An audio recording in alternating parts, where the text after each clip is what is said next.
Bien-aimés, on va prier en rapport avec le temps difficile que nous vivons. Le projet du diable, le plan du diable contre ta vie, c'est d'abord d'apporter un assouplissement spirituel. Il te met dans un état de faiblesse où tu n'as plus de concentration devant Dieu, où tu perds même le goût de la prière, ce goût-là que tu avais à pouvoir mettre à pouvoir mettre la parole de Dieu, à rester concentré dans tes prières, et il enlève ça. Alors, il faudrait demander à notre Dieu qu'il puisse nous faire sortir de cet assouplissement. Parce que sans son intervention, l'ennemi aura le dessus sur nous. Parce que quand la Bible dit dans Matthieu 25, verset 1er, vous descendez en bas, on nous a donné la parabole de 10 vierges qui attendaient les maris. Et comme les maris tardaient à venir, il y a eu assoupissement, il y a eu un sommeil dans la vie de ces 10 vierges. Or, l'assoupissement, la Bible nous dit que l'assoupissement fait porter des ayons. Des ayons, ce sont des habits déchiquetés. C'est comme des habits en lambeaux. Et sur le plan spirituel, on te fait porter un habit qui est contraire à la parole de Dieu. Souvenez-vous, quand le secrétaire Josué s'est présenté devant Dieu, il était vêtu d'un habit sale. Et Satan était là pour l'accuser. Mais l'Éternel est intervenu pour qu'on enlève l'habit sale. Dans la vie de c'était Josué. Et on lui a fait porter maintenant l'habit propre, l'habit de la sainteté. Alors, cet assoupissement spirituel qui nous combat, qui fait que nos habits soient souillés. On doit demander à notre Dieu qu'il puisse intervenir, qu'il puisse nous faire grâce face à l'ennemi qui veut nous souiller, qui veut nous envoûter, qui veut salir nos habits spirituels. C'est pourquoi tu vas dire à ton Dieu, Seigneur, je me présente devant toi dans mes prières. Je sais que l'assoupissement fait porter des ayons. Je sais que quand l'ennemi vient avec un petit sommeil spirituel, il veut à tout prix d'abord souiller nos habits spirituels et nous amener à un profond sommeil. Enfin, quand la trompette va sonner, nous puissions rater l'enlèvement. Mais nous savons notre Dieu, toi qui as la capacité d'enlever cet habit d'assoupissement dans nos vies. Parce que l'habit d'assouplissement, c'est un habit que l'ennemi fait porter aux gens sur le plan spirituel, où tu as un habit sale, tu as un habit qui est souillé. Parce que quand vous regardez Zacharie 3, le verset 3, l'écriture de Josué était couvert de vêtements sales. Il s'était debout devant l'ange. Et l'ange, prenant la parole, dit à ceux qui étaient devant lui, ôtez-lui les vêtements sales. Puis dit à Josué, vois, je t'enlève ton iniquité, je te revêts d'habits de fête. Et qu'on mette sur sa tête un turban pire, il mire un turban pire sur sa tête, il lui met des vêtements. Tu vas demander à ton Dieu que le Seigneur puisse enlever l'habit d'assoupissement qu'on t'a fait porter. Que le Seigneur enlève ça, qu'il puisse te vêtir de l'habit propre, l'habit de sainteté, de la crainte de Dieu. Parce que le livre de Apocalypse, chapitre 22, verset 14 à 15, l'Écriture, on dit, et ceux qui lèvent leur robe, ils auront droit à l'arbre de vie. Ils vont entrer par la porte de la ville. Prions au nom de Jésus-Christ. Seigneur Père Tout-Puissant, il y a des choses qui se passent sur le plan spirituel que nous n'arrivons pas à comprendre. L'ennemi est tenté de détruire nos vies de prière. L'ennemi enlève la concentration devant Dieu. L'ennemi vient avec un habit d'assoupissement. Parce que l'Écriture nous dit que l'assoupissement fait porter des ayons. Et quand nous venons devant de toi, nous savons que les ayons, ce sont des habits sales. C'est l'habit de l'iniquité. Et l'ennemi veut nous garder toujours dans ses péchés. C'est pourquoi nous venons devant notre Seigneur pour qu'il puisse intervenir. D'abord, nous enlever cet habit sombre, cet habit sale, cet habit d'impureté. L'ennemi est en train de nous faire porter l'habit de l'iniquité. Mais nous venons devant de toi, Seigneur, notre Dieu, que tu puisses intervenir, que tu puisses nous enlever cet habit d'assouplissement. Tu puisses enlever cet habit sale dans nos vies, au moyen de notre confession, quand nous nous humilions devant toi, notre Dieu. Viens par ta grâce, par ta miséricorde, par Dieu notre Seigneur. L'Écriture nous dit, tu avais donné l'ordre qu'on puisse ôter les vêtements sales au souverain sacrificateur Josué, et tu as dit, je t'enlève ton iniquité et je te revêt d'habits de fête. Enlève-nous aussi l'habit d'assoupissement, parce que l'assouplissement nous fait porter des éons. Nous savons que nous vivons un temps difficile où le diable est en train de venir avec un sommeil spirituel. Il est en train de faire que, par rapport avec la parole de Dieu, parce que tant que les maris n'arrivent pas, l'ennemi détruit beaucoup de choses dans nos vies. L'ennemi vient avec la somnolence spirituelle. L'ennemi détruit cette capacité qu'on avait dans des vies de prière, dans des jeûnes, dans des méditations de la parole de Dieu. Des exercices que nous, on était habitués à faire. Partant de l'assouplissement spirituel, l'ennemi est en train de détruire. Quand nous regardons dans la Bible, le livre de Jérémie, chapitre 51, nous voyons là où Dieu était en train de prophétiser sur Nebuchadnezzar, roi de Babylone, qui est représenté par les dragons. Alors, nous lisons cette écriture de Jérémie 51, verset 34. Nebuchadnezzar, roi de Babylone, m'a dévoré. Il m'a détruit. Il a fait de moi un vase vide, tel un dragon. Il m'a englouti. Il a rempli son ventre de ce que j'avais de précieux. Il m'a chassé. Ici, nous allons dire à notre Dieu, dans les combats que nous avons avec l'ennemi, la première des choses, nous devons résister au diable. La deuxième des choses, l'ennemi introduit un péché dans ta vie que des fois, toi, tu ignores. Il essaie de profiter de ces péchés pour détruire tout ce que tu as de précieux en toi. En toi, il y avait la vie de prière, la crainte de Dieu. Il y a la lampe de Dieu qui était toujours là, mais pour le moment, c'est comme si ta lampe a été déjà éteinte. Parce que la Bible nous dit que ne tenez pas l'esprit. Tu vas demander à ton Dieu, Seigneur, face à Nebuchadnezzar, tel un dragon qui est l'image du diable. Il fait par tous les moyens pour me rendre un vase vide. Il est en train de détruire ma vie de prière. Il est en train d'enlever ce que j'ai de précieux, la crainte de Dieu. Il enlève même la concentration dans ma vie. Il me rend vide. Mais viens par ta grâce, interviens dans ce combat, parce que sans ton intervention, je ne peux pas vaincre. Fais cette prière au nom de Jésus-Christ. Seigneur notre Dieu, nous venons devant de toi au nom de Jésus-Christ. Quand nous regardons ce qu'avait dit Dieu dans Jérémie 51, où on parlait de Nebuchadnezzar, tel un dragon qui avait dévoré, qui avait détruit, qui a fait d'Israël un vase vide, tel un dragon. En ce temps-là, nous savons que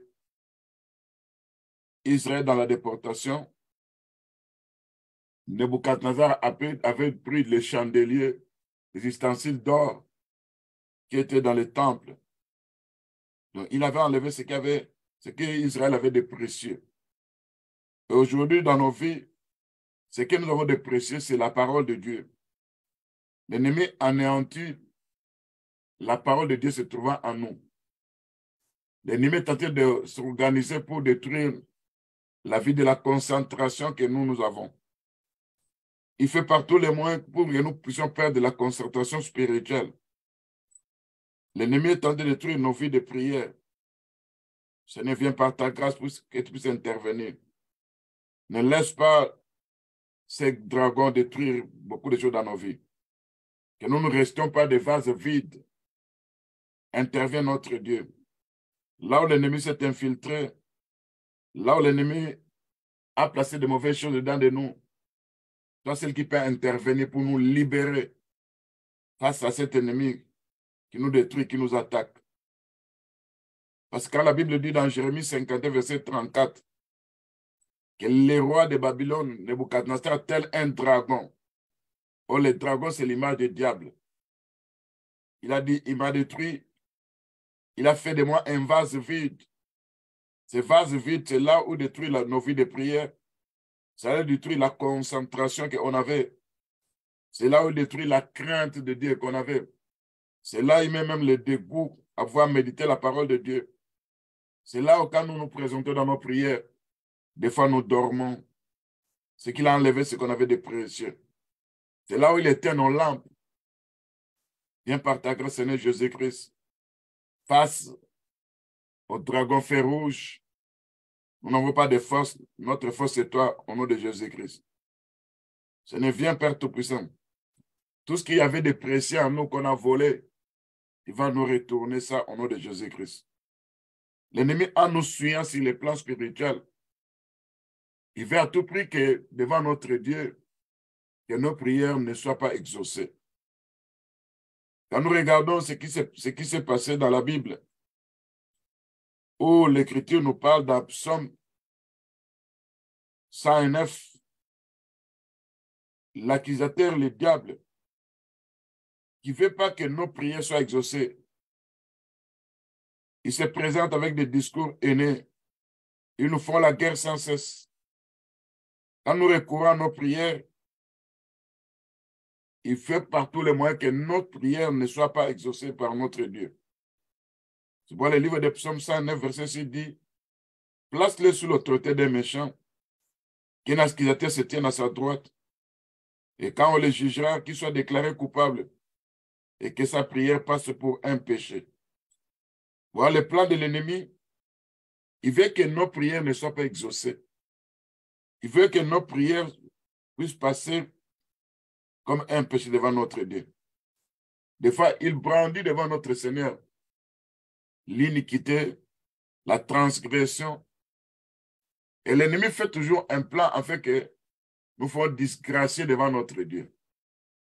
Nous demandons la miséricorde de Dieu, sa grâce, qui puisse intervenir face à ces accusations de l'ennemi au nom de Jésus-Christ. Nous savons que l'ennemi peut nous accuser sur le trône de Dieu. L'ennemi peut nous accuser sur le trône de nos prières. Mais nous avons un avocat auprès du Père, notre Seigneur Jésus-Christ. C'est lui qui est l'avocat par excellence. C'est dans le livre de 1 Jean chapitre 2 qui nous parle de notre avocat. Lui qui avait préparé sa plaidoirie. Lui qui était devenu péché pour que nous puissions devenir des saints. Lui qui était devenu impur pour que nous soyons purifiés. Lui qui avait tout accompli.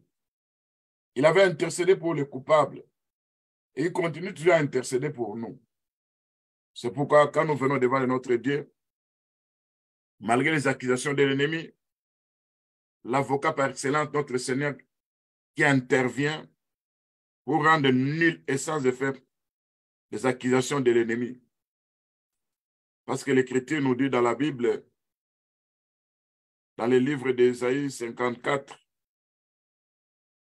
le verset 16, Dieu a créé l'ouvrier qui souffle les charbons au fait, qui fabrique des armes. Il a aussi créé les destructeurs pour la briser. Tout affronté contre nous sera nul sans effet. Toute langue qui s'élèvera en Jésus contre nous sera condamnée. Toute langue de l'ennemi, tout accusateur des ténèbres qui nous accuse sur le trône de nos prières, qui ne veut pas que nos prières soient exaucées par notre Dieu. Et lui, cet ennemi, il s'est introduit d'abord pour voler ce que nous avons de précieux, Il détruit nos prières, nos vies de prière. Il vient anéantir la concentration. Il s'infiltre au moyen de la sorcellerie inconsciente à travers les manger, les boire. Mais la Bible nous dit que toute langue qui s'élèvera en Jésus contre nous sera condamnée. Tel est l'héritage des sûretés de l'Éternel. Tel est le salut qui viendra de notre Dieu, dit l'Éternel. Face aux accusations de l'ennemi, face à tout ce que le diable présente sur les plans spirituels, pour que nos prières ne soient pas exaucées, c'est nous, on a besoin de ta miséricorde. Parce que sans la miséricorde de Dieu, on ne peut pas vaincre face aux accusations de l'ennemi. Parce que l'ennemi se sert toujours d'empêcher quelqu'un dans nos vies. Il brandit sur le trône de nos prières les péchés qui nous enveloppent facilement, les péchés qui nous détruisent. Mais nous savons que nous avons notre avocat qui est notre Seigneur Jésus-Christ. C'est lui qui a bien préparé sa plaidoirie. Il avait pu verser son sang précieux. C'était pour notre rachat. C'était pour notre justification. C'est pourquoi quand nous venons devant notre Dieu, nous implorons sa miséricorde au nom de Jésus-Christ. Lui qui est miséricordieux, lui qui est lent à la colère, riche en bonté. Il ne conteste pas sans cesse. Il ne garde pas sa colère à toujours. Il ne nous traite pas selon nos péchés. Il ne nous punit pas selon nos iniquités. Mais c'est lui qui est lent de nous, nos transgressions. Comme un père a compassion de ses enfants, ainsi l'Éternel, notre Dieu, a compassion de ceux qui le craignent. Car il sait de quoi nous sommes formés. Il se souvient que nous sommes poussière. Il se souvient que en nous, sans la miséricorde de Dieu, sans la grâce de Dieu, l'ennemi aura toujours quelque part un endroit pour nous accuser. C'est pourquoi par la miséricorde de Dieu, par sa grâce, nous implorons à notre Seigneur à pouvoir nous pardonner, à pouvoir nous purifier par l'eau de la purification, à pouvoir enlever ces souillures, ces dépotoirs que l'ennemi était tenté de placer dans nos vies au nom de Jésus-Christ. Bien-aimés, nous vivons un temps difficile où l'ennemi est tenté de réclamer ta vie de prière. On veut à tout prix détruire ta vie de prière. On veut ta mort. On veut la mort de ta famille. On veut que ta postérité soit détruite. Tu vas dire à ton Dieu qu'il puisse intervenir parce qu'il est notre Seigneur. Lui qui a dit de bonnes choses dans la Bible, il a dit qu'il bénira la postérité du juste. Quand il prononce de telles paroles, toi tu dois être en accord avec le Seigneur. Et tu connais comment le diable est tenté de combattre ma postérité. Le diable combat mes enfants. Le diable combat mes petits-fils et petites-filles. Seigneur, intervient par ta grâce. Parce que c'est toi qui avais dit que la postérité du juste sera sauvée. Nous savons que nous sommes de la postérité de notre Seigneur Jésus-Christ. Mais dans la chair aussi, nous avons nos enfants qu'on avait mis au monde. Et quand nous acceptons le Seigneur, c'est là où le Seigneur intervient aussi par sa grâce, par l'Écriture dit, crois, crois à notre Seigneur, tu seras sauvé, toi et toute ta famille. C'est là que nous allons dire à notre Dieu que le Seigneur puisse intervenir. Lui qui bénit la postérité du juste, il va bénir notre postérité. Il va intervenir pour sauver nos femmes, nos maris, nos enfants. Il va intervenir parce que Dieu, qui avait fait cette alliance avec Abraham, il avait dit toutes les nations de la terre seront bénies à Abraham. Or, nous savons que le véritable Abraham, c'est notre Seigneur. C'est lui qui est la source de nos bénédictions. Alors, on va demander à notre Dieu, face à l'ennemi, face aux réclamations, face aux attaques multiples, que le Seigneur puisse intervenir dans nos familles, chez nos enfants, afin que l'ennemi ne puisse pas avoir le dessus sur nous. Quand l'ennemi vient avec des réclamations pour réclamer la vie de nos enfants, de nos femmes, de nos maris, mais que le Seigneur lui-même puisse intervenir face à ces réclamations des ténèbres. Parce que le combat, c'est pour lui, la victoire nous appartient. Fais cette prière en rapport avec ta postérité. Que l'ennemi ne puisse pas avoir le dessus sur ta postérité. Que Dieu puisse intervenir. Parce que notre Dieu, quand nous regardons dans la Bible, quand Dieu avait profité sur la postérité de la femme, qui est notre Seigneur Jésus-Christ, Dieu avait dit qu'il y aura une inimitié entre la postérité de la femme et la postérité du serpent. Or, nous savons que cette prophétie parlait de notre Seigneur Jésus-Christ. Et nous sommes de la postérité de Jésus-Christ, notre Seigneur. Et il y a un combat sur le plan spirituel où l'ennemi veut tout nous détruire, veut nous attaquer. Nous implorons ce que le Seigneur avait dit, que la postérité d'Égypte sera sauvée. Prions pour nos femmes, nos maris, nos enfants, au nom de Jésus-Christ. Seigneur notre Dieu, nous venons devant de toi, au nom de Jésus-Christ. Après d'avoir demandé pardon, après d'avoir été purifié par ta parole, après avoir été sanctifié par notre Père Céleste, celui qui sanctifie nos corps, nos âmes, nos esprits, pour l'avènement du Seigneur. L'Écriture nous dit dans le livre de Genèse 3, verset 15, Dieu mettrait l'inimitié entre la femme et le diable, entre la postérité de la femme et la postérité du serpent. Et l'Écriture nous dit que c'est la postérité de la femme qui écrasera la tête du serpent. Et le serpent blessera la postérité de la femme. Cette Écriture, nous savons que Dieu parlait de notre Seigneur Jésus-Christ parce que c'est lui qui devait être la postérité de la femme. C'est lui qui devait écraser la tête du serpent. C'est lui qui a été mordu par les talons. C'est pourquoi nous sommes de la postérité de Jésus-Christ. Nos femmes, nos maris, nos enfants doivent être sauvés en rapport avec la parole de Dieu. Quand nous regardons ce que le Seigneur avait dit à Noé, il avait trouvé Noé qui était un homme juste, qu'il était un homme intègre à son temps. Et il avait sauvé sa femme, ses enfants, les femmes de ses enfants, les maris de ses enfants. Tout ça à partir de la croyance de Noé. Parce que Dieu avait trouvé Noé injuste en ce temps-là. Nous aussi, nous sommes justifiés par notre Seigneur Jésus-Christ. Parce que nous savons que toute notre justice est un vêtement souillé. Et quand nous devenons des justes, l'alliance que Dieu avait faite, cette alliance d'Abraham, qui représente notre alliance avec notre Seigneur Jésus-Christ, comme nous sommes justifiés par son sang précieux, notre postérité aussi doit être sauvée au nom de Jésus-Christ. Parce que Dieu travaille à travers la postérité.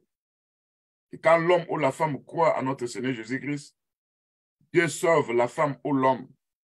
Et Dieu sauve aussi les enfants. C'est pourquoi le Seigneur notre Dieu, qui puisse intervenir pour sauver notre postérité. Qui puisse intervenir pour sauver nos femmes, nos maris au nom de Jésus-Christ. Qui puisse intervenir pour sauver nos enfants, nos petits-fils et petites-filles au nom de Jésus-Christ.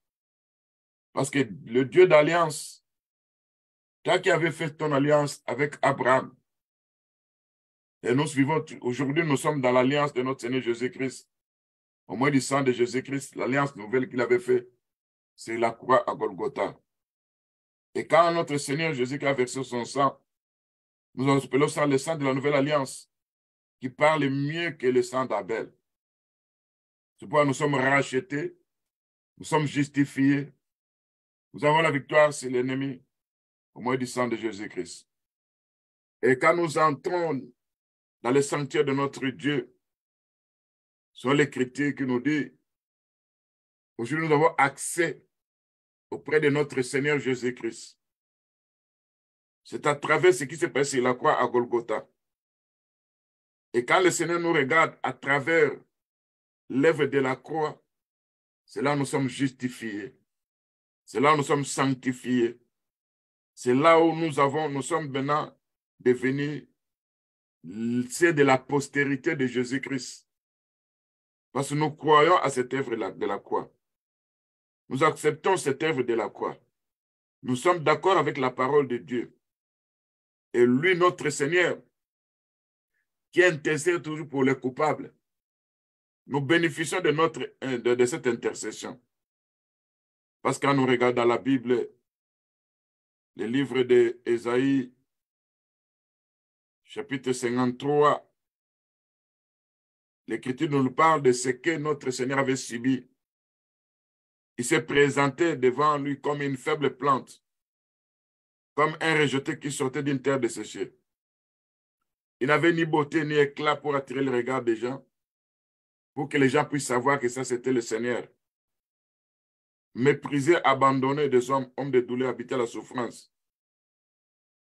Semblable à celui dont on détourne le visage. Il a été dédaigné. On n'a fait de lui aucun cas. Cependant, ce sont de notre souffrance qu'il a porté. C'est de nos douleurs qu'il s'est chargé. Il était blessé pour nos péchés, brisé pour nos iniquités. Le châtiment qui nous tombe, la paix est tombée sur lui. Et c'est par ces meurtrissures que nous sommes guéris. Et l'Écriture nous dit, il n'avait pas ouvert sa bouche, semblable à un agneau qu'on amène à la boucherie, à une brebis muette devant ceux qui l'attendent. Tout ça, c'était à cause de nous. Nous sommes de la postérité de notre Seigneur Jésus-Christ. Et ce que le Seigneur avait subi sur la croix, c'est là où nous nous servons de cette puissance de la croix pour avoir la victoire sur l'ennemi. Et quand nous regardons la Bible, nous dit que notre Seigneur, à cause du travail de son âme, c'est lui qui doit nous justifier. C'est lui qui se charge de nos iniquités. C'est là qu'il intercède dessus pour nous les coupables. L'Écriture nous dit, parce qu'il a porté le péché de beaucoup d'hommes et qu'il a intercédé pour les coupables. Et nous sommes ces coupables-là que le Seigneur avait intercédé pour nous. C'est pourquoi quand nous venons devant notre Seigneur, nous utilisons sa parole de Dieu. Nous savons que si Dieu peut nous écouter, c'est à travers sa parole. Lui qui sonde les reins, qui connaît nos cœurs. Lui qui connaît nos infirmités. Lui qui connaît nos faiblesses. Et nous savons que le livre de 1 Jean chapitre 2, verset 1 dit, le livre de 1 Jean chapitre 2, verset 1, je vous écris ces choses afin que vous ne péchiez point. Si quelqu'un a péché, nous avons un avocat auprès du Père Jésus-Christ le juste. Il est lui-même une victime expiatoire pour nos péchés. C'est pourquoi quand nous venons devant de notre Dieu, et que l'ennemi nous acquise sur le trône de la sorcellerie, et l'ennemi nous acquise sur le trône des tribunaux de nos prières, et que l'ennemi brandit beaucoup de mauvaises choses contre nous. Parce que l'Écriture nous dit dans Matthieu chapitre 16, 27, 25, accorde-toi promptement avec ton adversaire quand tu es tenté de partir en route et que cet adversaire t'accuse. De peur que là, il va t'accuser, on va donner l'ordre à l'officier qui va te foutre dans la prison. Cet adversaire qui nous accuse, c'est le diable, qui est l'accusateur de nos frères. Il nous accuse sur le trône des tribunaux de nos prières. Il ne veut pas que nos prières soient exaucées. Mais il oublie que nous avons un avocat auprès du Père, notre Seigneur Jésus-Christ, qui avait préparé son plaidoirie. Il avait intercédé pour nous les coupables. Si l'ennemi brandit un péché, si l'ennemi brandit une loi établie dans la maison de mon père, de ma mère, en fait de nous apporter un malheur quelconque. Mais l'intercession de notre Seigneur Jésus-Christ, lui qui a intercédé pour le coupable, nous bénéficie de beaucoup de choses. C'est pourquoi nous venons au devant de notre Dieu. L'Écriture ajoute encore que toute langue qui s'élèvera en Jésus contre nous sera condamnée. Quand l'ennemi se présente avec des accusations, parce que l'âme que l'ennemi utilise sur le plan spirituel, il ne veut pas que Dieu puisse nous exaucer. Il veut que nos prières deviennent des péchés. Mais quand nous appelons notre Seigneur Jésus-Christ, lui qui est l'avocat par excellence, lui qui a intercédé pour les coupables, c'est partant de son intercession que nos prières sont écoutées par notre Dieu. Parce que nous regardons toute arme que l'ennemi peut utiliser contre nous. L'ennemi peut brandir n'importe quel péché, même les péchés liés à nos ancêtres, même les péchés liés à nos parents. Parce que nous savons que nous sommes nés dans des familles où il y a la sorcellerie, où les ancêtres ont fait des contrats sur les plans spirituels. Il y a des ceux-là même qui ont versé leur sang sur les trônes de la sorcellerie. Ils ont tissé des alliances, des contrats et des pactes. Et nous sommes sous l'influence de ces contrats de ténèbres. S'ils ont versé du sang sur les trônes de la sorcellerie, mais nous savons que notre Seigneur a pu verser son sang précieux sur la croix à Golgotha. Lui qui est l'avocat par excellence, lui qui intercède pour les coupables, nous voulons bénéficier de l'intercession de notre Seigneur Jésus-Christ. Et quand nous nous approchons du trône de la miséricorde, du trône de la grâce, c'est pour obtenir miséricorde devant notre Dieu. Et quand l'ennemi se présente avec des accusations, dans des complots de ténèbres, l'Écriture nous dit, quiconque se liguera contre nous tombera sous notre pouvoir.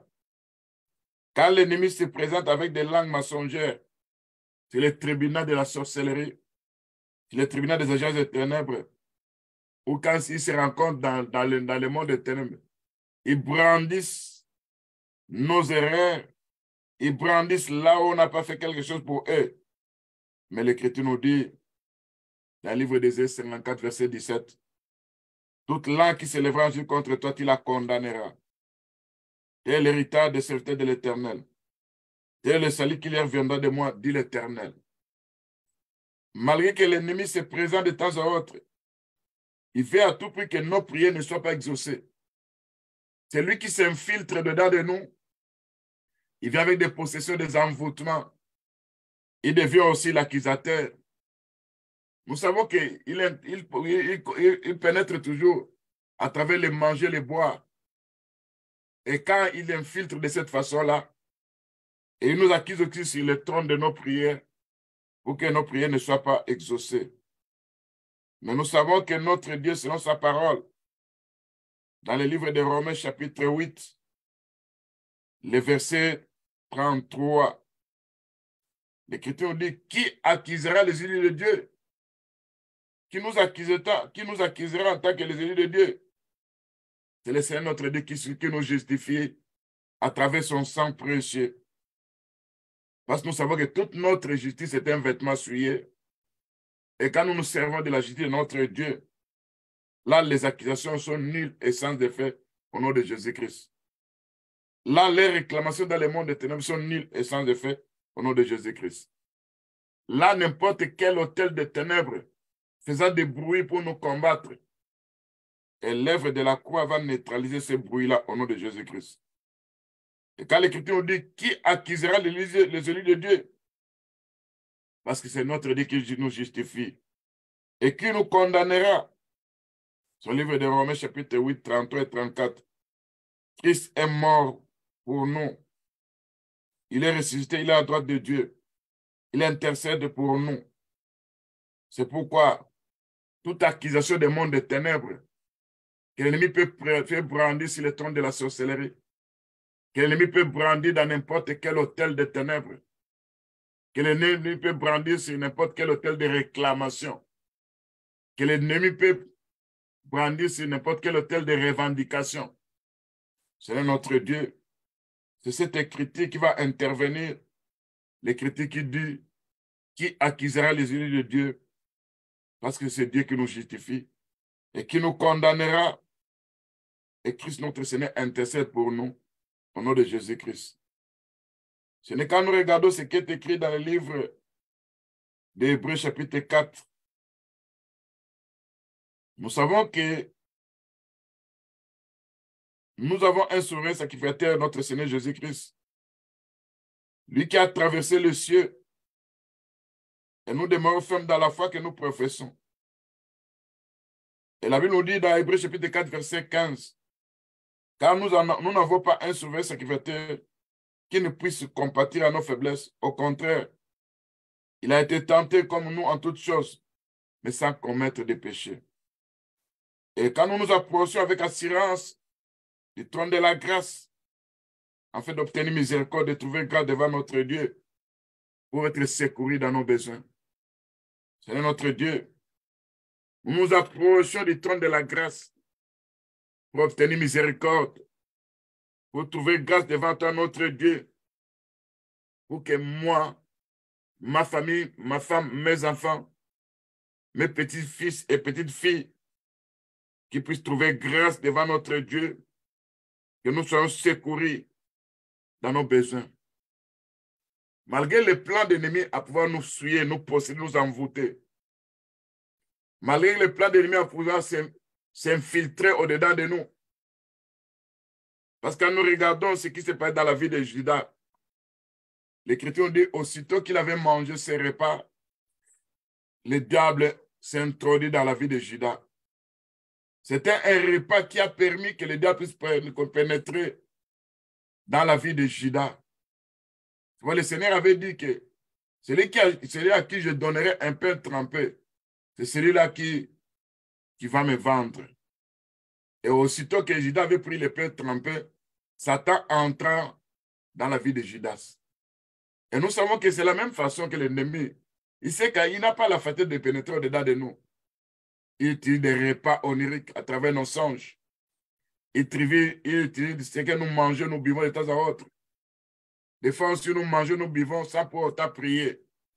Et l'ennemi entre dans la méthode de l'infiltration. Et quand il s'infiltre à travers cette nourriture, c'est là où il vient détruire. C'est là où il anéantit. C'est là où il sape nos forces.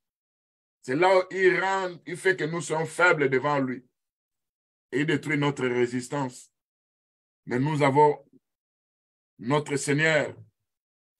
Nous nous approchons devant lui du trône de la grâce, afin d'obtenir miséricorde, afin de trouver grâce devant lui, pour que nous soyons secourus dans nos besoins. Nous savons que quand nous venons devant de lui, malgré les accusations des mondes des ténèbres, malgré tout ce que l'ennemi peut brandir, mais l'intercesseur par excellence, qui est notre Seigneur, qui intercède pour nous et qui connaît aussi nos faiblesses, il ne nous abandonnera jamais. Il ne nous délaissera point, parce que nous sommes ses fils et ses filles au nom de Jésus-Christ. Et quand nous regardons ce que la Bible nous dit, c'est dans le livre de Hébreux chapitre 10, le verset 19. Ainsi donc, frères, puisque nous avons au moyen du sang de Jésus-Christ une libre entrée dans le sanctuaire de notre Dieu par la route nouvelle et vivante qu'il avait inaugurée pour nous au travers du voile, c'est-à-dire de sa chair. C'est pourquoi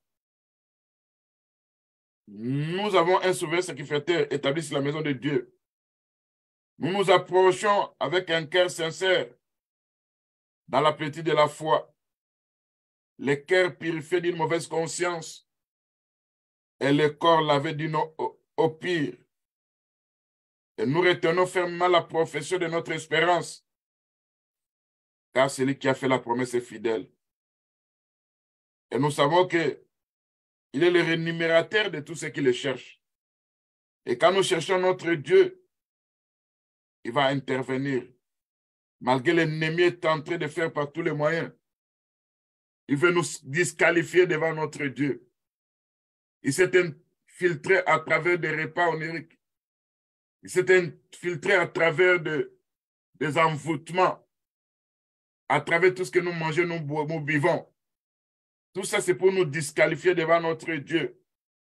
Mais nous avons notre Seigneur. Sa main n'est pas courte pour nous sauver. Sa main n'est pas courte pour nous délivrer. Et lui, quand il dit quelque chose, c'est pour notre délivrance. C'est pour nous demander, quand vous priez de temps en temps, dites ceci, ne nous induis pas en tentation, mais délivre-nous du malin. Ce n'est vient avec de la délivrance face à l'infiltration de l'ennemi qui veut saper nos forces spirituelles, qui vient détruire notre résistance. Il veut que nos esprits commencent à collaborer avec eux sur le plan de la sorcellerie, afin à pouvoir confisquer nos bénédictions de temps à autre. Mais nous résistons à l'ennemi. Nous disons non à la collaboration avec le diable. Au nom de Jésus-Christ. Ce n'est quand nous regardons l'Écriture, parce que nous voulons toujours prier en rapport avec ta parole. Nous savons que toi, tu es derrière ta parole pour accomplir toutes choses. Nous savons que la coupe de bénédiction que nous bénissons, c'est le livre de 1 Corinthiens chapitre 10, verset 16. La coupe de bénédiction que nous bénissons n'est-elle pas la communion au sang de Jésus-Christ? Et le pain que nous rompons, n'est-il pas la communion au corps de Christ? Et quand nous regardons ces versets, l'Écriture nous dit que nous ne devons pas boire la coupe du Seigneur et boire aussi la coupe des démons. Nous ne devons pas participer à la table du Seigneur et participer à la table des démons. Et quand l'ennemi s'infiltre à travers des nourritures et des repas et de la boisson, c'est tout ça, c'est pour nous faire participer sur la table des démons. Nous disons non à cette table au nom de Jésus-Christ. Nous disons non à la communion avec les démons. Parce que l'Écriture nous dit, je ne voudrais pas que vous soyez en communion avec les démons. Toute communion avec n'importe quelle puissance des ténèbres. À partir d'aujourd'hui, nous anéantissons cette communion au nom de Jésus-Christ. Car quand Dieu a dit dans 1 Corinthiens 10, verset 20, je ne veux pas que vous soyez en communion avec les démons. Et lui, mais c'est le diable, veut à tout prix que nous soyons en communion avec lui. Nous savons qu'au moins du sang de Jésus-Christ, que nous brisons cette communion spirituelle au nom de Jésus-Christ. Parce que l'Écriture nous dit, ils ont vaincu le diable à cause du sang de Jésus-Christ. Ce n'est toute communion établie sur le plan spirituel. À travers les manger, les boire. Même si l'ennemi s'est infiltré à travers nos femmes, nos maris, nos enfants, nos petits-fils et petites-filles. Nous savons que toi, c'est notre Dieu qui peut briser cette communion spirituelle avec les démons, avec l'esprit de la sorcellerie, avec les possessions, avec les envoûtements. Au nom de Jésus-Christ. Ce n'est le plan de l'ennemi. C'est pour nous maîtriser. C'est pour nous posséder, nous envoûter. Quand il s'infiltre dedans de nous, il a un seul but, c'est de saper notre capacité à pouvoir lui résister. Il a un seul but, c'est d'établir une communion avec le diable, avec les démons, avec les puissants des ténèbres. Mais quand le Seigneur nous dit, je ne voudrais pas que vous soyez en communion avec les démons, nous savons qu'au moins du sang de Jésus-Christ, c'est le livre de Apocalypse chapitre 12, verset 11, ils ont vaincu le diable à cause du sang de Jésus-Christ, à cause de la parole de leur témoignage.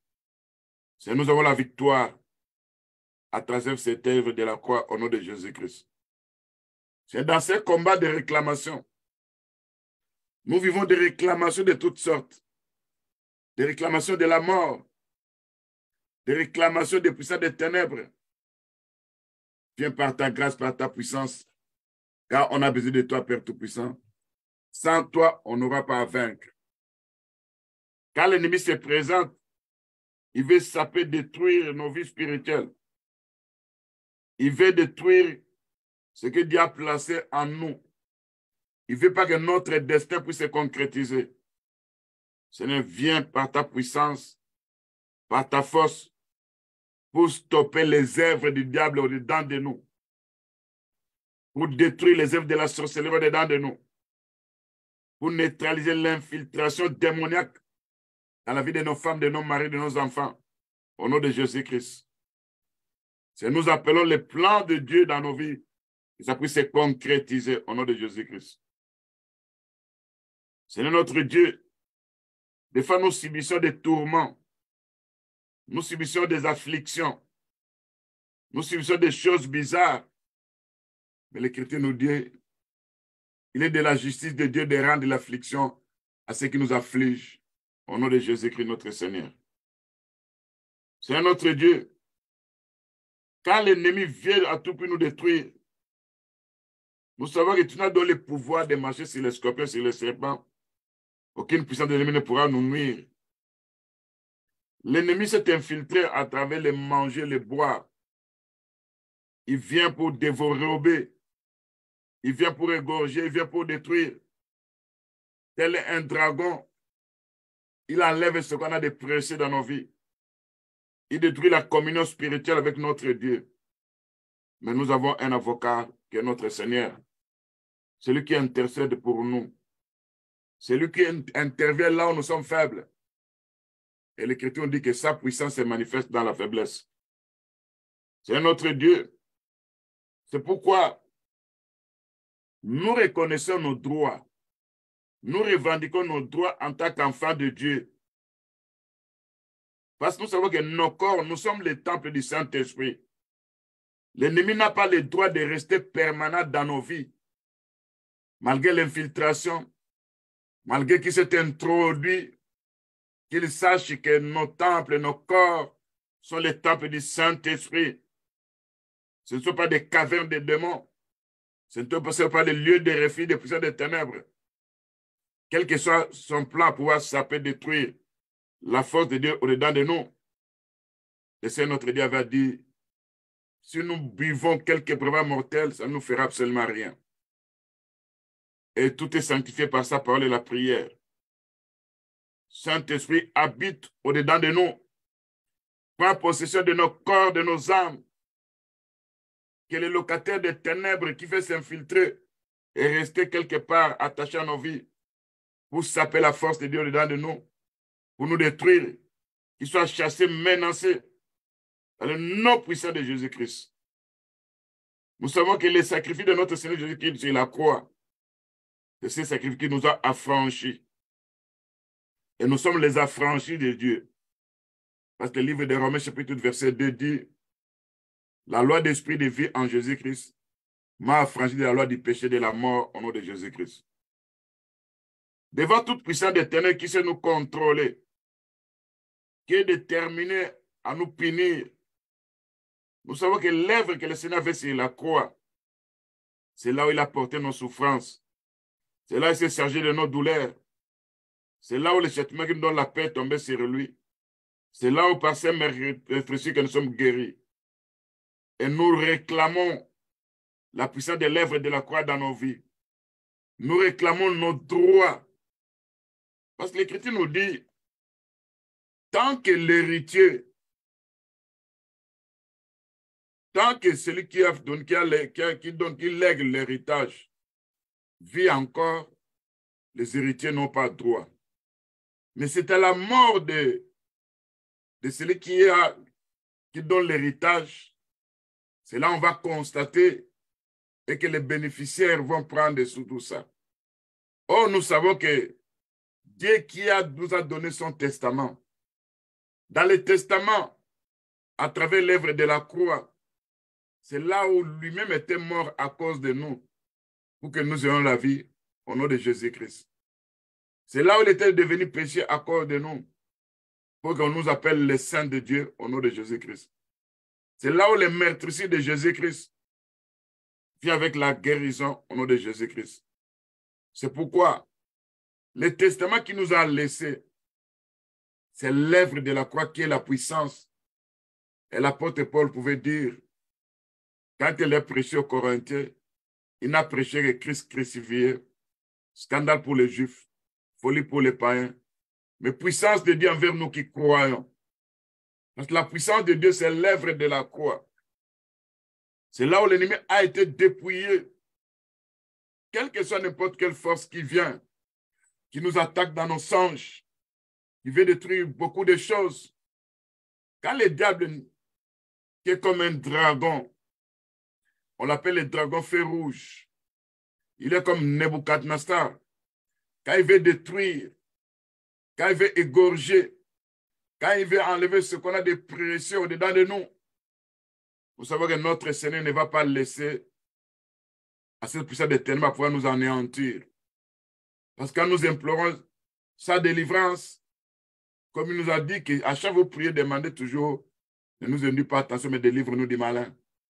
Et nous implorons la délivrance de notre Dieu au nom de Jésus-Christ. Et que nous savons qu'aucune autorité de ténèbres qui veut nous placer sous leur influence n'aura le dessus sur nous. Parce que nous savons qu'est-ce que le Seigneur avait fait sur la croix.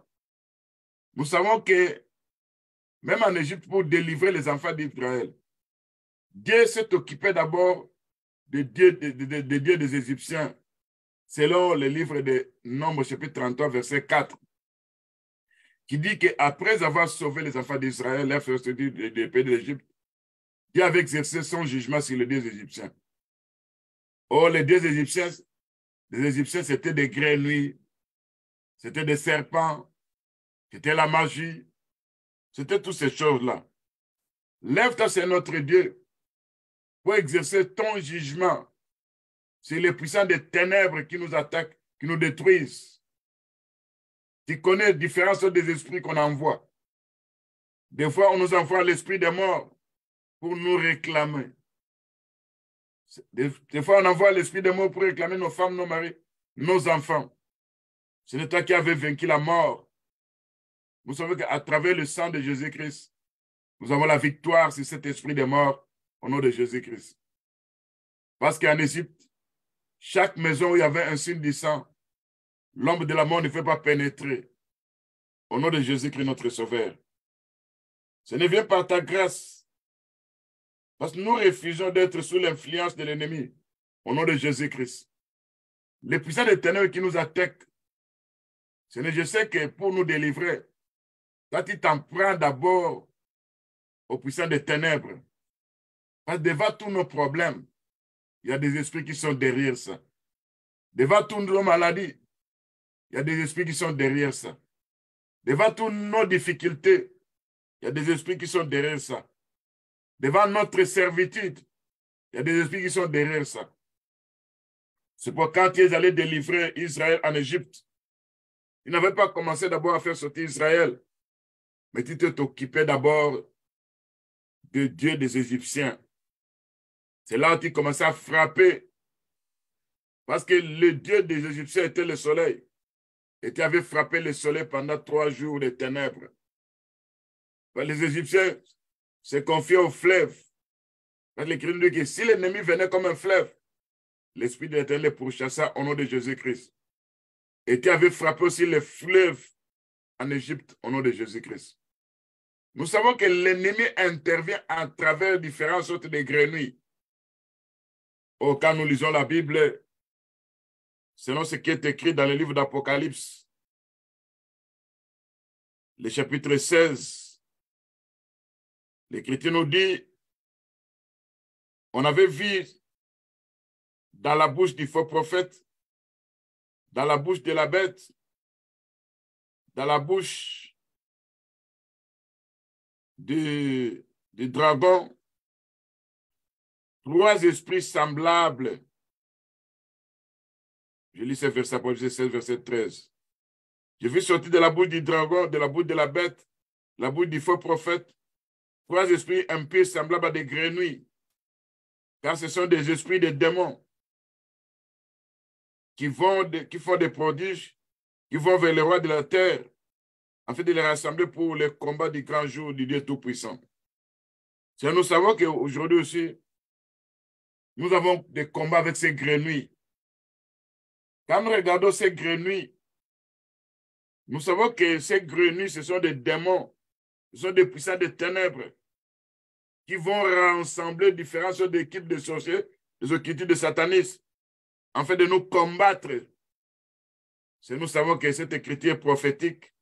Mais ces démons-là existent toujours. Ils sont des grenouilles. Parce que l'Écriture nous dit même en Égypte, il y avait des grenouilles partout. Il y avait des grenouilles. Selon l'Écriture de Exode, qui nous parle des grenouilles qui étaient dans des fours, des grenouilles qui étaient sur le lit. Quand nous regardons ce que l'Écriture avait dit, que les fleuves avaient fourmillé de grenouilles qui étaient montées dans des maisons, qui étaient dans des chambres à coucher, qui étaient sur le lit, qui étaient qui étaient dans des fours, dans des pétrins. Oh, quand nous regardons ça, tout ça c'est aussi prophétique. Les grenouilles comme étant les démons, d'après l'Écriture d'Apocalypse chapitre 16, verset 13, que ces grenouilles étaient des démons qui allaient partout dans le monde pour séduire et rassembler pour le combat. Pour cette écriture, nous savons que ça parle du combat de l'Armageddon. Mais nous, aujourd'hui, si on a des combats, il y a des grenouilles qui vont rassembler différentes sortes de personnes. Même ceux que nous ne connaissons pas. Même ceux aussi que nous connaissons. Des fois dans nos communautés, des fois là où nous vivons, des fois dans différentes sortes de structures démoniaques, où il y a des occultistes, des satanistes, des sorciers. Ils envoient ces grenouilles qui nous apportent des maladies démoniaques. Ce n'est avec la délivrance que nous serons délivrés face à ces grenouilles qui nous apportent des maladies au nom de Jésus-Christ. C'est notre Dieu. Face à ces grenouilles qui ont pu pénétrer nos maisons. Et avec la délivrance, pour faire sortir ces grenouilles qui sont des démons. Selon Apocalypse chapitre 16, verset 13, au nom de Jésus-Christ. Ce n'est délivre-nous des grenouilles qui sont montées sur nos couches, qui attaquent nos vies de prière, qui attaquent nos mariages, qui provoquent des incompréhensions dans les mariages, qui font qu'il y a des mésententes dans les mariages. Ce n'est venu nous délivrer face à ces grenouilles qui sont montées sur nos couches au nom de Jésus-Christ. Face à ces grenouilles qui sont montées sur nos lits au nom de Jésus-Christ. Délivre-nous, Père Tout-Puissant. Face à ces grenouilles qui sont dans des fours, qui sont dans des pétrins. C'est là où nous voyons ces démons, ces grenouilles introduits, là où on a placé nos nourritures, dans des frigos, dans des congélateurs. Et quand on garde ça là-bas, et dans les ténèbres, ils viennent pisser sur ça. Et dans les ténèbres, ils introduisent des grenouilles. Et quand nous mangeons tout ça sans prier, les grenouilles s'infiltrent dedans de nous. C'est là où il y a toutes sortes de maladies qui nous attaquent. C'est là aussi où il y a des maladies qu'on appelle des hypertensions qui veulent nous détruire. Viens, Père, pour nous délivrer des maladies de l'hypertension où il y a des grenouilles qui se sont infiltrées dans nos vies au nom de Jésus-Christ. Et vous, grenouilles, venez avec l'hypertension. Je vous chasse de nos vies au nom de Jésus-Christ. Je vous chasse de la vie de mes enfants, de ma femme, de mon mari, de tous nos frères et sœurs. Au nom de Jésus-Christ. D'aller ici dans les lieux arides, au nom de Jésus-Christ. Et vous, grenouilles, qui combattez le mariage des enfants, qui combattez le mariage de nos frères et sœurs dans le Seigneur, où il y a des incompréhensions. Je vous chasse, vous puissants des grenouilles, vous démons, grenouilles, allez dans les lieux arides, au nom de Jésus-Christ. Et vous, grenouilles, opérant dans des fours, dans des pétrins, vous êtes chassés au nom de Jésus-Christ. C'est notre Dieu. Quand nous regardons ce qui s'est passé ces jours-là en Égypte, où les grenouilles avaient fourmillé sur le peuple, quand nous regardons Père Tout-Puissant, toi seul qui peut venir nous délivrer, parce que l'Écriture nous dit, quand Moïse avait dit à Pharaon, que lui devait laisser les enfants d'Israël partir. En ce moment-là, quand les grenouilles étaient partout, et Pharaon devait implorer à Moïse qu'il intercède pour que ces grenouilles puissent quitter. Et nous savons aujourd'hui que des démons qui sont des grenouilles, opérant dans la servitude, opérant dans des maladies, opérant dans des différences des problèmes qui nous arrivent, c'est notre Seigneur, notre Dieu, qui a la puissance d'anéantir ces grenouilles au nom de Jésus-Christ. C'est notre Dieu qui peut éloigner ces grenouilles de nos maisons dans le nom de Jésus-Christ. Parce que ces jours-là, quand nous lisons l'écriture d'Exode chapitre 8, le verset 5, nous descendons en bas, Moïse dit à Pharaon, glorifie-toi sur moi, pour que quand prierai-je l'Éternel à ta faveur, en faveur de tes serviteurs de ton peuple, afin qu'il retire les grenouilles loin de toi et de ta maison. Il n'en restera que celles dans le fleuve, et les grenouilles s'éloigneront de toi et de tes maisons, de tes serviteurs de ton peuple. Il n'en restera que dans le fleuve. Que ces grenouilles qui veulent à tout prix nous détruire, leur place, ce n'est pas dans nos maisons. Leur place, ce n'est pas dans nos églises. Leur place, ce n'est pas dans nos familles. Ces grenouilles-là doivent retourner dans le fleuve, qui est aussi l'ennemi, là où ils proviennent, au nom de Jésus-Christ. Seigneur notre Dieu, viens par ta grâce, par ta puissance. Quand nous regardons dans la Bible, quand nous regardons ce qui est écrit dans le livre des Psaumes 105, l'Écriture nous dit, pour délivrer le peuple d'Israël, Dieu a multiplié des miracles et des prodiges. Dieu avait châtié des rois à cause d'eux. Et l'Écriture nous dit, ne touchez pas mes oins, ni à l'air bien. Et l'Écriture nous dit, c'est notre Seigneur qui est venu avec la délivrance pour faire partir son peuple en Égypte. Nous savons que nous aussi, nous sommes sortis de l'Égypte. Mais l'ennemi qui nous poursuit comme Pharaon, qui veut à tout prix nous retourner, l'ennemi vient avec des chars de combat. Il veut à tout prix nous détruire. Que le Seigneur puisse intervenir au nom de Jésus-Christ. Parce que quand Dieu exerce son jugement sur les puissants des ténèbres, c'est là où les forces du mal sont anéanties au nom de Jésus-Christ. Quand Dieu avait fourmillé des grenouilles dans les chambres de leurs rois, de ce peuple-là, et quand Dieu avait envoyé les mouches vénémineuses sur leur territoire, quand Dieu avait fait tomber de la pluie, de la grêle et des feux qui circulaient en Égypte, c'était le jugement de Dieu en ce temps-là. Nous, aujourd'hui, nous ne demandons pas la mort de tous ces gens-là, mais nous attaquons ces esprits que ces gens-là utilisent, qui sont des démons, qui sont des grenouilles. Nous leur menaçons par la parole de Dieu au nom de Jésus-Christ. Nous demandons à notre Dieu qu'il puisse exercer son jugement sur ces dieux égyptiens au nom de Jésus-Christ. Que notre Dieu puisse exercer son jugement sur ces forces du mal qui nous détruisent, qui nous attaquent au nom de Jésus-Christ. Parce qu'il est notre Seigneur, il est notre Dieu. Nous nous confions en lui au nom de Jésus-Christ. Lui qui nous a dit, il ne le laissera jamais. Il ne nous abandonnera jamais. Parce qu'il est notre Seigneur. C'est pourquoi nous venons devant de lui, malgré ses afflictions, malgré ses attaques de ténèbres, malgré que l'ennemi veut à tout prix nous anéantir. Nous nous confions à notre Dieu, parce qu'il est notre Seigneur. Il ne nous abandonnera jamais. Il va intervenir, parce que dans les jugements de Dieu, il est des jugements de Dieu d'apporter l'affliction à ceux qui nous affligent, au nom de Jésus-Christ. Que le Seigneur notre Dieu puisse intervenir, parce que nous sommes sans force. Notre force, c'est toi, c'est notre Dieu.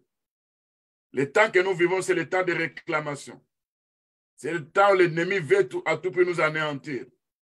C'est là où l'ennemi veut voler tout ce qu'on a de précieux. Il veut détruire nos vies de prière.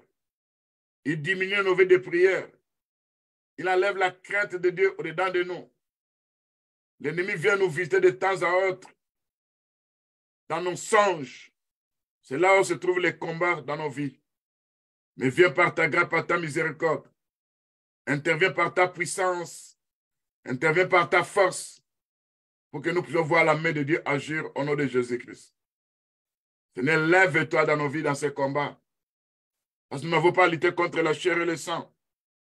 Nous avons à lutter contre les dominations et les principautés. Nous avons à lutter contre les puissants des ténèbres. Mais nous nous servons de la croix de notre Seigneur Jésus-Christ. Parce que nous savons que l'Écriture nous dit dans le livre de Colossiens chapitre 2, le verset 14, Christ a effacé les actes qui nous condamnaient et qui étaient contre nous. Il a détruit en l'écloix la croix. Christ a dépouillé les dominations, les principautés, les autorités, les grenouilles, les crocodiles des ténèbres, les esprits méchants dans les lieux célestes. Il les a dépouillés à cause de nous. Il les a livrés publiquement en spectacle, en triomphant d'elle par la croix.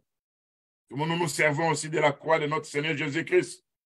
Toute puissance des ténèbres qui nous combat, toute force de mal, soit dépouillée de leur force, de leur capacité à pouvoir nous détruire.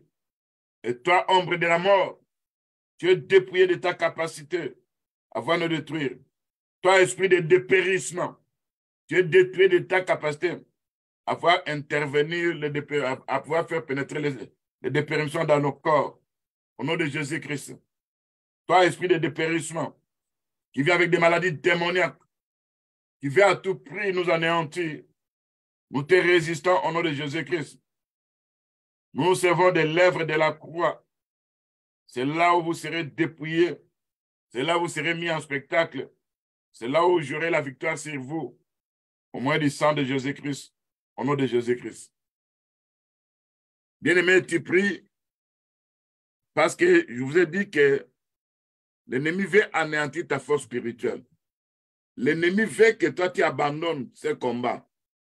Il est en train de te harceler. Il est en train de t'opprimer. Il est en train de t'attaquer. Il envoie des flèches. Mais dis à ton Dieu que le Seigneur puisse intervenir. Que cet ennemi soit hors d'état de te nuire. Parce que toi, tu as le pouvoir sur cet ennemi. Que l'ennemi ne puisse avoir aucun droit sur toi, sur ta femme, sur ton mari, sur tes enfants. Enlève ce droit-là qui a été donné dans le monde de terre pour t'affliger. Fais cette prière-là au nom de Jésus-Christ. Seigneur notre Dieu, nous venons devant de toi au nom de Jésus-Christ.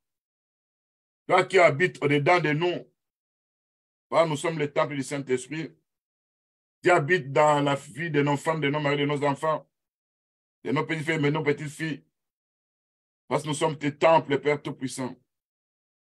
À cause de l'œuvre que toi tu as fait sur la croix Golgotha, l'ennemi n'a plus de droit à pouvoir nous contrôler au nom de Jésus-Christ. L'ennemi n'a plus le pouvoir à pouvoir nous assujettir au nom de Jésus-Christ. Son joug est brisé au nom de Jésus-Christ. Nous réclamons tout ce que la mort de Jésus nous a apporté sur la croix Golgotha au nom de Jésus-Christ. Et toi, le diable qui est manipulateur, toi qui veux avec de mauvaises choses, toi qui veux détruire nos droits, à partir d'aujourd'hui, nous te menaçons, nous te chassons au nom de Jésus-Christ. Nous te mettons hors d'état de nous nuire, à nous nuire au nom de Jésus-Christ. Nous refusons ton influence sur nos vies au nom de Jésus-Christ. Nous repoussons ton contrôle sur nos vies au nom de Jésus-Christ. Tu n'as ni le droit, ni le pouvoir de nous affliger au nom de Jésus-Christ. Tu n'as ni le droit de nous asservir parce que le Seigneur nous a donné le pouvoir de marcher sur toi, de marcher sur les scorpions, de marcher sur les serpents, de marcher sur les grenouilles. L'Écriture dit, aucune puissance de l'ennemi ne pourra nous nuire au nom de Jésus-Christ. C'est pourquoi nous déclarons nos vies soient des zones interdites à l'ennemi au nom de Jésus-Christ. La vie de nos femmes, de nos maris, de nos enfants soit des zones interdites à l'ennemi au nom de Jésus-Christ. C'est notre Dieu. Et personne ne pourra voler tout ce que toi tu as prévu pour nous au nom de Jésus-Christ. Par la puissance de la résurrection qui a agi en nous, Nous déclarons l'esprit des morts de fuir loin de nous au nom de Jésus-Christ. Parce que la puissance de la résurrection agit dans nos vies au nom de Jésus-Christ. Nous avons la communion avec notre Seigneur Jésus-Christ. Nous avons la bonne santé, la paix, la joie, la liberté, la prospérité. Nous déclarons que la postérité du juste sera bénie, sera sauvée au nom de Jésus-Christ.